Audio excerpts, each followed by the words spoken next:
Hey everybody, welcome to Spitballin Cards. I'm Jeff. I'm your host for tonight. Our intrepid host, Scott, is out saving the world, as he sometimes does. And along with Filmington, if they are your favorites, as Scotty says, don't worry, they'll be back. But for tonight, it's me, Jeff. We've got Chris, Baseball Card Addict on IG, and Teapot. What's up? On the Market Movers channel. What's up, everybody? Thanks for tuning in. It's about halfway through the season, and there seems to be a race brewing for the MVP in the National League. There's races in both leagues, but tonight we're going to focus on the National League with Mookie Betts going down. And today's news that Fernando Tatis, who had been hot lately, is also going to be out for a little while. There seem to be two front runners, and each of these guys would be seeking their third MVP. We're talking, of course, about Shohei Ohtani and Bryce Harper. So what we want to talk about is who would that MVP help the most? Card wise, are there other people who might be hurt if one or two of those, or if one of those guys gets their third MVP? So, who do you think's in the lead so far, Chris? And who do you think's going to end up taking it home? I mean, it's tough. It's really, really close. I know, like, if you look at this is going to sound like an idiotic thing to say, but statistically on offense, like Ohtani has a slight edge in almost every category. But Harper does play defense, which gives him an advantage. No straight up DH has won the MVP before, and I don't know if the voters are going to be on board with that. Mm-hmm. So who will win? I don't know. I think right now you probably have to vote for Ohtani, especially with just how injury depleted the poor Dodgers have been. Although they will get no pity from a Braves fan like me or Ty down there, nor from Scott, who hates them. Right? Exactly. Yeah, we will definitely. Yeah. But yeah, this is just really exciting to watch because right now, like Jeff said, there are two very clear front runners. And just looking at the other teams and other players, like it's hard to really envision someone climbing in there. I mean, Marcell Ozuna could very well end up with better numbers than all of them, but he's not going to win, and the hobby isn't going to care either way. So we're looking at like two superstars going head to head over the next like 3 months and a week. It should be really exciting. Yeah, and before you join in, Ty, with your opinion, I just want to say that as we record this, Harper's in the middle of a monster night. I think he's got 8 total bases, another home run, 5 RBIs. He's at 19 homers and 56 RBIs as of recording. So he's closing that gap on Ohtani in a lot of the statistical categories. And remember, Ohtani had a few more games because they had the early start. So, yeah. What do you think, Ty? Well, I can pull up their stat head stats, and we can look at those side by side. I do think it's anybody's MVP between those two guys. I'll say that much. So there's still a lot of season left. And here's their numbers. This obviously does not include tonight's game that you just referenced. So the WAR difference, kind of surprising, honestly, to see that much WAR considering Ohtani does DH. But like you said, Jeff, he does have 4 more games played so far. He's like leading in every category. So I guess this is 19 now, and he closed the gap down to 1. Are the Dodgers playing tonight? They are, yeah. Okay. They're facing Garrett Crochet, so they're probably not going to rack up a ton of offensive numbers today. Now that you said that, like the base running is the biggest difference there, Ty. You can see the 16-4, and Ohtani is known as a very good base runner, and I know that's calculated into his WAR. Yeah, that's a good point. I mean, there is a difference in their OPS plus. He's got the edge right now. I think if they were voting today, Ohtani would win and Harper would be second. But there is a lot of season left. I was kind of surprised. I was pulling up their splits from last year, first and second half of the season, and we know that Harper got hot last year, second half of the season, like a huge jump. His OPS was up to 996. Power numbers, that was the big change. Obviously, he was coming back from that injury last year. And once he found his power stroke, he was turning it on pretty significantly in the second half of the season. So he turns it on. He's done that in years past. Ohtani, surprisingly, can you zoom in a little bit, Ty? Sure. Yeah. Let me. It looks big on my screen, but I forget that it doesn't always translate to the recording. We go. Thank you. So here we go. So I'll jump back. We can look at Harper. Let me zoom that in too. So Harper last year, here's the home runs, 18-3. I mean, that's a big difference. And he's definitely been a guy who's been hot in years past in the second half of the season. But with Ohtani, he actually was pretty consistent, but he just had his season get cut short. So he didn't have as many games last year in the second half of the season, slightly higher OPS. So it's probably going to come down to, who ends up playing, playing better in the second half after the All-Star break. But both guys have been absolutely phenomenal this year. Yeah, the Phillies have been the clear-cut best team, it seems, so far. I know Chris has pointed this out before that they also seem to be the healthiest, so it's probably not a coincidence that they've been so successful. But will that play a role in voters' minds? I mean, it can't hurt. Like if either team wins, if the Phillies win like 110 games, I mean, the Braves had a pretty historic year last year, and definitely I think that helped Acuna, although his numbers helped him even more. I don't know. I think like this is going to be exciting to watch. We got two absolute monsters over the next 3 months going at each other. Should be fun. What's the Dodgers record since they lost Mookie? I don't know. Any idea? I'm not sure. I know they did well in Colorado, but that doesn't mean a lot. Doesn't mean a lot. The looks like the Dodgers are 6-4 in their last 10. Okay. But the Phillies are 5-5 in their last 10. So here come the Braves. Ty, one other question about MVP voters. Now, historically, it's been a lot of legacy voters. I know more younger voters are getting the ability to vote who pay more attention to advanced statistics, say.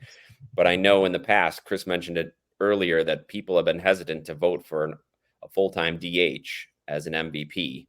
And while first base isn't the most difficult position or the most demanding position, Harper is out there. And I know a lot of old school baseball fans and voters think of baseball as being a two-way game. You play offense and you play defense. So how do you think that might play into the vote? I think if it came down to it and they were really close statistically, like I think it'd have to be a little closer than it is today, then the edge would go to Harper between being a positional player and if the Phillies continue to dominate the NL. Like those two things could be enough to nudge him over the top. But the other thing is, it could come down to whoever has the best, like August into September, like just even that month, like the recency bias of, people just watching somebody get hot. If Harper closes out the season and has, 6 home runs in the last, 2.5 weeks or something, like they might just go, oh, he's the best. He's so hot right now. Like that can impact anybody. And I think we've seen that happen in many different sports in the past where people vote. It comes down to it. It's close. Whoever seems to close out the season stronger ends up getting the vote and the nudge from the people. Like Chris said, it's going to be fun to watch. I'm just hoping that we get, say, 145, 150 games out of each of them. Baseball, everybody's been, the way the National League is going right now, it's just no one seems safe. No. I would be curious, like if it say Harper and Ohtani finish 1-2 right now, I think Ozuna is 3. Who do you guys even see in that 4th spot? Like if some further disaster strikes, I mean, who's there? I might have to be a little homer here, but both Bryce Terang and William Contreras have made the top 10 WAR overall, and so even higher in just the National League. So the Brewers, if they could stay in first place and surprise some people, they might get some down ballot votes. Yeah, I could see William Contreras in the top 5 for sure. Freddie Freeman's 3rd in odds right now, actually, with Vegas. He's actually tied with Ozuna. And then next, so 2 days ago, Fernando Tatis was 3rd in odds. He's dropped down to 6th now with the announcement of him being put on the DL. So Lindor's a guy who's been incredibly hot recently, suddenly like turning it on. And he's still somehow in the 10th best odds with Vegas. So that's kind of surprising after an incredibly bad start to the year. He's turning it on. Yeah. It was really interesting when we think about another guy, Mike Trout, and how he's just kind of yet again injured. He's fallen off the map. I know he's in the AL, but like when you just think about legacy and Ohtani kind of coming up, we talked about this in past episodes where Ohtani and Ohtani were on the same team, and how is that impacting Trout's legacy? As Ohtani's on this like meteoric rise and has already built an incredible legacy, no matter what happens the rest of the way. Was that overshadowing Trout as he's trying to like close out his career with some strength and actually playing? And now I was starting to think that maybe Mookie Betts making another run at, potentially another MVP or like a top 3 MVP finish. Like the more Mookie has strong seasons going forward, the more that potentially like impacts Trout's legacy some. because people sort of put those two in the same light. But now, having Mookie get hurt too, I think that conversation is sort of off the table. But what do you guys think about, Harper or Ohtani, one of them winning their third MVP, and just the overall impact in the collectors' minds, the hobby's mind about Trout as we go forward? Chris, go ahead. Yeah, I would say in terms of cards and hobby value, hobby interest, I think this MVP would impact Harper, in my opinion, more than Ohtani. Because I think people are still waiting to see Ohtani pitch again, and his prices are already, astronomical anyway. But if Harper wins this third MVP for a team that's now, was that 3 straight years in the playoffs, I think? Yeah, that sounds right to me. Yeah. Yeah, I think it's 3. Yeah, I mean, we're going to have to start looking at him and Trout and really have a conversation about not who put up the better stats, but who had the better career. Yeah. And I think a Harper third MVP is huge for his market, for his hobby, and also detrimental for Trout. What's more impressive? Go ahead, Jeff. Actually, what were you going to say? Well, I just wanted to say Harper for the first decade of his career was really looked at as a guy with really high highs and really low lows. He wasn't very consistent, whereas Trout was always the consistent guy. Yep. But yeah, if he gets that third MVP, people are going to start to forget about those inconsistent years. And Harper rather seems to be getting better with age and more consistent. When he's healthy, he's a monster. And so I think health is going to be a big issue. Oh yeah, thanks for pulling that up. Yeah, and you can see the off years in between his MVP vote years. Yeah, which I mean, it's funny to see off years and not have the MVP votes, and still have a 126 OPS plus. Like, it's not like they were bad years, but what I was going to ask is, like, what's more impressive when careers are done? What's more impressive? Strip away World Series titles and things. A longer career, let's say an 18-year career, with this sort of off and on, winning, let's say 3 MVPs, or something that looks more like Aaron Judge's potential career, where it's shorter, but if he's like completely dominant during a shorter stretch, which of those two things is more impressive in your minds? Oof. Well, I Judge is similar to the Ohtani trajectory now, where he's just been amazing these few years, and kind of to a lesser extent Jacob deGrom when he's been healthy. But I think he still has to do it a little bit longer. We've talked about, I know Hall of Fame really focuses on a 7-year peak. Yeah. And now Judge is getting towards that, but he hasn't had that many full seasons to play with. So I don't know, more impressive. I guess I like to see some longevity, but if they're gonna hang on for 5, 6, 7, 8 years and play mediocre, to me that's less impressive. So yeah. I think it's really interesting for Harper. When you just showed those stats, Harper either won the MVP or he was not a factor. Yeah. He had That's why 114 OPS plus, 111 OPS plus. Yeah, I mean, Trout was like second, first, second, like first, second, first, third, something like that in his first like 9 years. Was insane. So we can't forget about that. We should never forget Mike Trout's run of dominance. But it's going to be interesting to see. I mean, we've obviously talked a lot about how baseball is a lot about stats. It's about individual performance. It's less about winning. Historically, it's just like, what's the total body of work you can put together, and the earlier you can get to it, the more stats you can rack up, the more impressive your career and your Hall of Fame resume looks. I wonder if that ever shifts. I wonder if that shifts. I wonder if people, like baseball collectors, baseball fans, shift to remembering a more condensed period of like utter dominance, or if they shift to remembering 3 MVPs and let's say the Phillies win a World Series with Harper and he won 2 of them, with different teams. Like that could be an interesting thing. Let me ask you, Ty, as a Tigers fan, what do you think about when you think about Cabrera? The longer we get away from him retiring, are we going to look at the utter dominance he had for a decade, the Triple Crown guy, or the guy who had negative WAR for the last 8 years of his career? Yeah. I don't like to think about that stretch. So thank you for bringing up that trauma. I already just choose through my own will to not think about that terrible stretch and just remember that this guy was incredible. Similar to Pujols. It's amazing that Pujols played as long as he did and yet did like very little in those, latter years. It just goes to show how much they did in the first half or, 60% of their career. I think it's pretty remarkable. But yeah, it does make you wonder how you'd look at them legacy wise. Say Pujols retired after 12 years, or Cabrera, where they have a career like Sandy Koufax, who didn't choose to retire, but was basically forced out because of his body. Yeah, but is still looked at as elite because of the peak he put together. Yeah. Can you pull up those Harper stats one more time? I just want to see what's his career home run total look at? Let me like right now. I'll pull them up again. I would say that, I mean, we might have to sit here at some point and wonder, like, what's more impressive? If Harper gets 3 MVPs, 500 homers, and a World Series ring, versus Mike Trout crossing 100 WAR and hitting 400 home runs with his 3 MVPs, but he played 3 playoff games. Yeah. And is more or less, a postseason nothing. Like, which career is more hobby-wise? Which career is more exciting? What's more important? Which one are collectors going to want to be a part of? And we've often talked about on the show or on the channel that the postseason is more of like an icing on the cake. It's sort of, it doesn't hurt people who aren't in the postseason, but it can help the legacy of the people who are.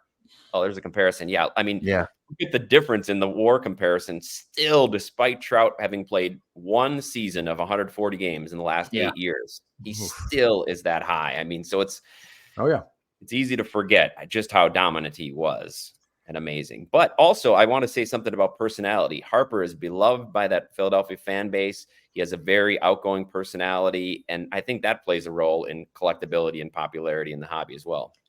Yeah, he is like about as perfect of an analog in personality to the city and team he plays for as you could get. I mean, it's like, is there a baseball player who more closely matches that? Probably not. I don't think so. No, probably not. But yeah, he is absolutely beloved there, and rightly so. I mean, he steps up in big spots. When he doesn't perform, he owns it. There's nothing about him that a fan would have any complaints about. It's not just him either. Like, I feel like his energy, his personality, imbues into the attitude of the rest of the team too. Like some of the guys who, may not have had that same swagger at the plate. It seems every guy just comes up to the plate. It's like, this is their team identity. This is Philadelphia's identity. I hate it when it comes to playoff time because it's completely intimidating. It's like, gosh, you just know they're going to come out and whoop you. So what happens if the long awaited or long rumored reunion, if Harper can lure Trout to Philadelphia to close out his career or play a couple of years there, how would that affect each of their legacies? I mean, I don't think it's so much Harper luring Trout. It's Harper convincing like ownership to pony up the cash to cover that contract. Yeah, well, now it is. You're right. Yeah. But yes, I mean, there will be luring and a lot of accommodating would have to be done. It would be great. I mean, it'd be really fun. Obviously, as a Braves fan, I would also hate it. But it would be great. I mean, I think that's the kind of, you want to see Mike Trout get one more shot in the playoffs. And you don't want it to be like Bagwell, who finally got back when he was like in his mid to late 30s and was like a shell of what he used to be. And I think he was just like a pinch hitter for Houston in that World Series. And was it 03, 4, 3? All they'd have to do is restructure it so that they only pay him $400K a year, but then, defer it until 2070 or whatever, like they did with Ohtani. Yeah, I can't see the Angels owner eating so much as 1 cent to trade Trout. But like, so if we look at Harper's cards, I think we talked about this briefly, but beforehand, but are his cards starting to tick up, Ty? Let me actually pull up a couple of different charts and we can take a look at sort of what's going on with his prices. Collectively across all their cards, you can see this is quite a few different cards that we're tracking for these guys. 1,800 cards for Ohtani. Harper's obviously just got fewer notable cards from early in his career, but over the last 90 days, these guys are all actually down. Now they've got some cards that'll be up. This factors in like larger sales and smaller sales, all those different transactions for these guys. But let's look at looking at your chart right now. It looks like Ohtani and Trout are in the red and Harper is green. Does that mean that's I just switched it to 60 days. So that's what I was starting to do. That's why I thought my internet was. And Harper had a terrible start. If you guys remember, his first few weeks were just atrocious. Yeah. Would have been a great time to pick up a nice Bryce Harper card. Yeah. Let's pull up. I can pull up a couple of his cards, though, a couple of charts of his cards, and we'll see. I know we were discussing this beforehand. There was a sale. What was it yesterday of this PSA 9 that looked a little suspicious on eBay on DC Sports Cards. The winner had 1 buyer feedback, so we're still looking into that one to see if it actually gets paid for before we stick it on this chart. But let's take a look at the last 180 days for these 2 cards. So obviously this one doesn't sell very often, but so he's up even over the last 180 days. This card is actually up. I'll drop this one off there since it doesn't really sell. But that's an interesting bounce on this. That's why it looks a little suspicious even on the one that was 1,200 to see those big bounces. Sometimes you see this even going into the national, believe it or not. Like people will start manipulating sales on eBay so that when they get to the national with the same card in their case, they're like, look at the last comps on this card. So that's a bigger problem, I think, than a lot of unsuspecting people would realize. But yeah, here's this one's. Oh, this was Elite Co 3. I don't know if you guys know him, Nolan, but this is his store. So he's got a great YouTube channel just all about grading. Anything else? Any other cards that come to mind that you guys want to look at? Yeah, can we look up? I looked up for Harper. I want to look up his 2012 Topps red helmet. So he doesn't really have a base rookie card outside of a Series 2 short print. Yeah. It's a really cool image. He's wearing a red helmet. That's why it's called red helmet, obviously. But just be aware that image only exists also as a mini. And there are shady sellers who will put up their minis and try to sell them to you. Maybe that's what this was. But yeah, I've seen some of these go $7. Had the UCL surgery. Didn't he set the record for coming back the soonest? I mean, he was back in like 6 months. Yeah, Trout needs some of whatever he's having. Yeah, it's like the opposite of the healing powers. Yeah, Harper's had like 3 injuries. Like he had that knee with the Nationals when he kind of skidded off first base. Then he got drilled in the hand by Snell, and then he in UCL. I think that's like the 3 big ones, right? Yeah. Yeah, and he's come back quickly and strong. Yeah. Now, were you like pumping this card in the winter last year, and that's why it went from $900 up to $1,700 in 2 months? I was not pumping this card. This is actually a card Jeff and I have attempted to buy on several occasions and just come up short almost every time. It's got a pretty. This just looks like a remarkably low sale for that card. Maybe it was. Yeah, maybe it was just a fixed price. $900. Well, yeah. What's the last sale you see, Ty? What's the last sale of that card? The last sale. Well, so there's a raw copy that looks like it sold for $1,250, and a PSA 8 that did $1,100. Wow. Yeah. Damn. So clean though, So so comfortably over $1,000 now if you want to pick that up. It's not like crazy rare. I think there are a couple. Maybe like there's over 100 PSA 10s. I'm relatively sure. I should double check that before I just speak that out loud. But it is his only flagship rookie. Yeah. And if you want parallels, you got to go to update for the rookie debut, which is fine, but just not quite as good. That rookie card looks so clean. There's sticker autos on that too, aren't there, Jeff? On some of them? Yes. Yeah. Is that this one? Yeah. Yeah. Looks like it. Here you go. Just slap a sticker on that baby. Yeah. Yeah. One thing in this discussion that we're talking about Harper and Ohtani specifically, Harper does have the advantage of having fewer rookie cards to target because he was in the pre 2018 print run boom.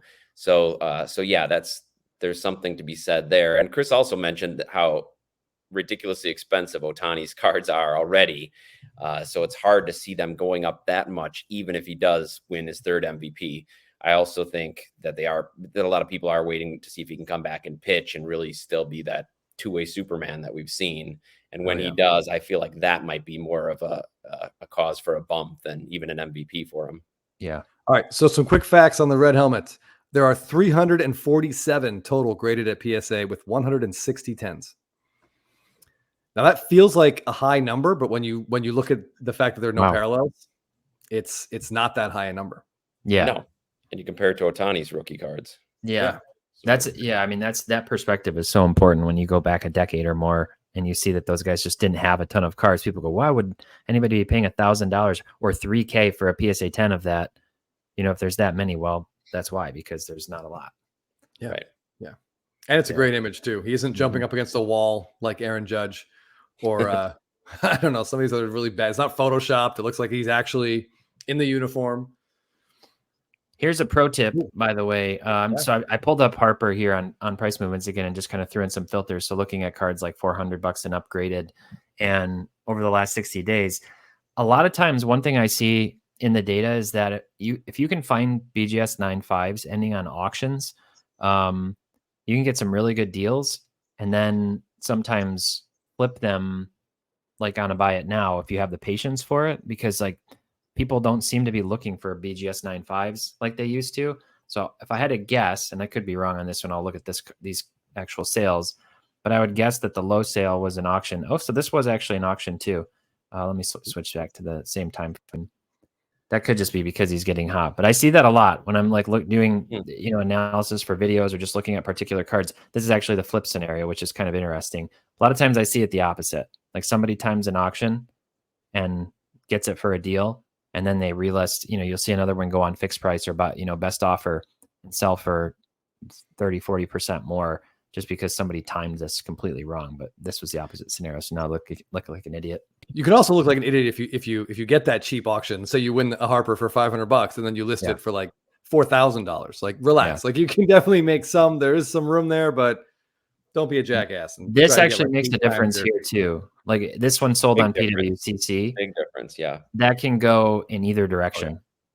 This type of a card though, these types of cards do really well on PWCC, like notable rookie autos. And also, Ty, when we're looking at that PWCC number, does that include the buyer's premium, or is the number shown there what the seller? This includes the BP. Yeah. Okay. Yep. Right. That's the total price that the buyer would have paid. What are Harper's Topps Chrome autos going for right now? Is that actually a trend line, or is that just that graph? So is this, you mean this card? Yeah. Well, you want to look at like some of the other grades? Yeah, like I'm just curious, like what the latest sales were for some of his Topps Chrome rookie autos. Like that's a really cool image too. Like it looks like he's rounding second, and he is intense and coming in hard. Yeah. And there we got an on-card auto, right, Chris? Yes, on-card auto, 100%. Yep. With a huge B. This 9 hasn't sold in forever. Yeah. Low pop. So this 9 hasn't sold since last October when it sold for $1,000, which is pretty high. Yeah, someone who collects Freddie Freeman a lot, I can tell you that there are not a lot of PSA graded rookie autos in this era. Yeah. No, everybody's going BGS for sure at that time. Yep. But yeah, I mean, look at this price gap on cards like this. I've been scouring the floor at Cards HQ on my lunches, looking for BGS 9.5s and like looking at them closely to see if they're crack and cross candidates, because these two cards literally sold on the same date, and the PSA 10 sold for not quite double the BGS 9.5. So sometimes that has to do with the subgrades obviously can impact that. But like we said, this one, I don't know, PSA 10 that was on eBay. You never know. Yeah, I mean, Jeff and I have handled a couple of these Bryce Harper Topps Chrome rookie autos, and the centering is not great, especially when you get above the base. So I don't think, like last time I looked, the gold, I'm just gonna look at them real quick here. There were no gold PSA 10s. Yeah, I don't see that the PSA pop going up that much more. Yeah. So there's 24 PSA 10s of his base auto, less than 50 total graded. The black has 5 10s, the blue has 10. Yeah. And the gold has none, the red has none. We've seen a couple reds and golds, Jeff, but they're all off center. Way off. So yeah, there's going to be a premium on the PSA 10s for sure. But I think, like Ty is saying, that creates a nice opportunity if you see a good looking 9.5. Yeah, sure. All right. So to wrap up this NL MVP discussion, here we are in June. If you have to pick who is going to win, which one of these two guys is going to win the MVP, who would you pick? Let's start with you, Ty. I'm going to go with Harper. I think Harper is going to keep going. I think he's going to have a lot of momentum. I think the Phillies are going to have a lot of momentum. I'm going to go with Harper. It could be either guy, and I have Ohtani on my fantasy team, so I hope I'm wrong, but I'm going to go with Harper. All right, Chris, what do you think? Even if Harper wins, Ty, Ohtani on your fantasy team is going to be doing just fine. He's not going to crap the bed in the second half. He's going to have a very good stat line. I'm tempted to go with Harper too. It just seems like he is locked in. That team is locked in. Everything is just trending in the Phillies' direction. And I will say that it could be very interesting. Ty, I'm especially talking to you here. Come playoff time, the Phillies currently have the best record in the NL. and the Braves would be the first wild card team. So if the Braves win that first short series, we're looking at a 3-time rematch in the NL Division Series, but just with home field reversed. So yeah, we've got Chris Sale. Yeah, Chris Sale, Max Fried, both pitching really well. Now that we mentioned them, they're probably going to be dead in 7 days, but like for right now, they're looking great. I mean, I think it could be really interesting to see the just the locations flip, and now suddenly all the pressure is on Philly. And obviously, I am grasping at straws to try and make myself feel better about this season. But if I'm a betting man right now, I would I say Harper over Ohtani, but I would also be very, very tempted to take a sly little side bet on Freddie Freeman. Ooh, yeah, I like that Freeman dark horse option. Yeah. Give me the guy that always plays 160 games. I should not have said that. Plus 1,500 right now. Yeah. Until you jinxed him. Yeah, I think it is going to come down to playing time.